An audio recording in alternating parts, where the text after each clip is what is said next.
I'm Tom Tang, a test driver with Toyo Tires, and we're here running my 2002 BMW E46 M3.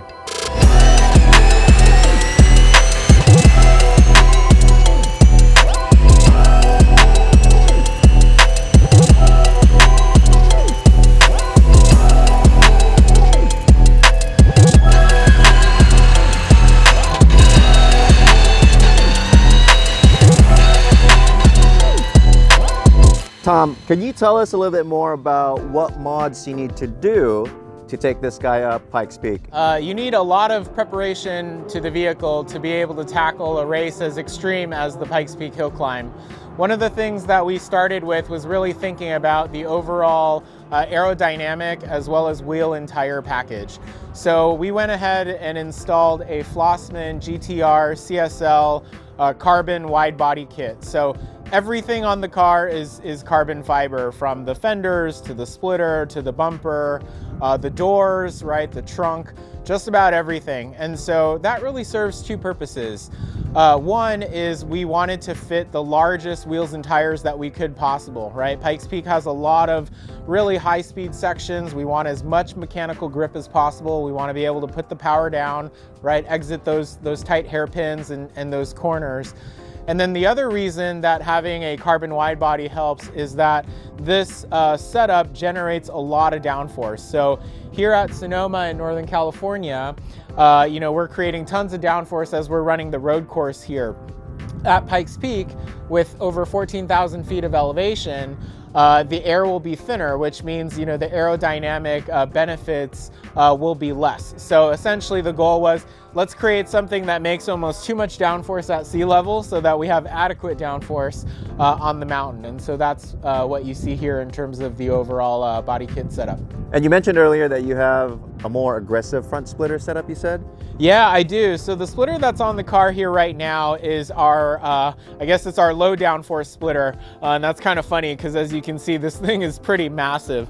But we're also bringing an additional splitter that has a secondary wing attached to the front. So it's essentially like a F-wing that's bolted onto the front of this splitter. And the goal there is, again, if we need the additional downforce in the front, we'll have it available to us once we're at the mountain. Wow, okay. So what about the rear downforce? Can we go over there and talk about this ginormous wing you got?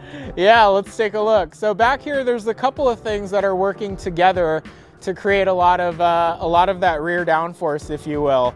I think the first thing that I'll point out is we have these huge vented rear fenders and these very, very large channeled rear canards that run off of the bumper here.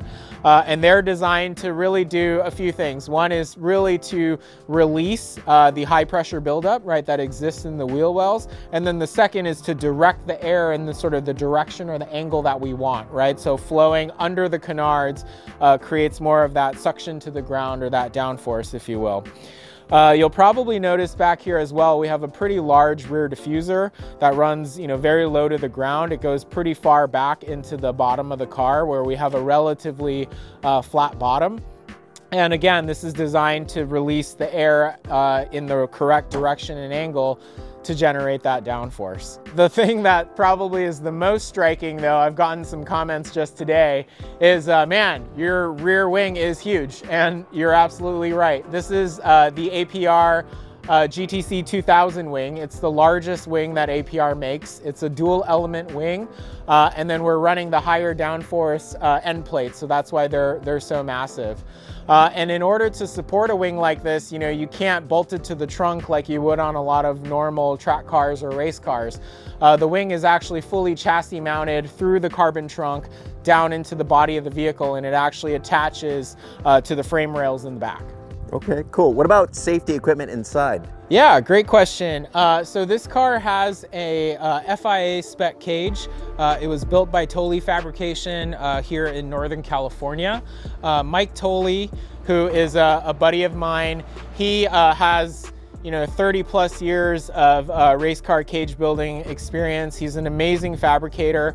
He previously worked with CompTech when CompTech was building the Acura factory race cars when they were racing the Indy Light Series in the late 80s and early 90s. So Mike knows what he's doing, and when I thought about building a car that was safe for Pikes Peak, he was the guy who I called to do the cage.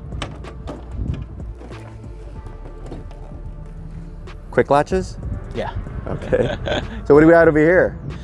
Yeah, so in the heart of the beast, if you will, is still an S54 engine. That's the original engine that would come in an E46 M3, but obviously this isn't off-the-shelf setup. The entire long block was fully built recently to be able to handle the boost that we're pushing through it. So you'll notice here a few things. We have a very large Rotrex centrifugal supercharger that we're running to be able to generate, the 535 wheel horsepower that this thing currently makes. There are a few reasons behind the choice of supercharger. We definitely thought about doing turbo as well.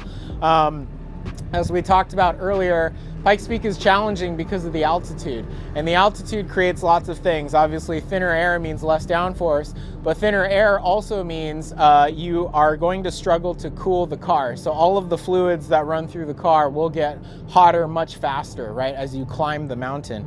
And so when we thought about, yeah, we can make a lot of power with the turbo, but with a supercharger we get reliable horsepower, and there's less heat generated out of one of these than with a turbo setup.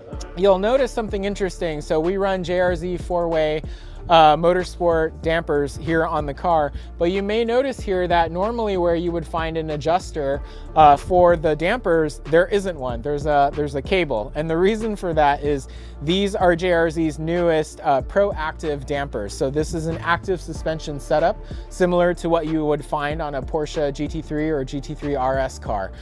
The advantage to this is, lots of people who have run Pikes Peak before, tell me, I've talked to veterans like Di and veterans like Reese who say, it's actually 3 different racetracks all built into one run. So the lower section of the mountain is very high speed, banked, smooth. It's probably the closest to what we'll find here at like Sonoma Raceway. It's like a road course. Obviously you would set the car up specifically for that. The middle of the mountain is interesting, where you start to really climb. So you get a lot of low speed switchbacks, right? Hairpins or W's. Normally you would say, well, which one do I optimize the setup of the car for? Do I choose the lower, the middle, or the top? Or do you take an average of the 3 and say we set up the car to work kind of just okay across all 3? Well, with the active damper system, we don't have to choose. The computer that sits inside the car reads data from built-in accelerometers and gyroscopes, and essentially is adjusting the dampers in real time to keep them within a certain damping window that I determined ahead of time when we set the car up. So it's really cool. We're super excited to be running these for the first time up the mountain, and yeah, it's going to be fun.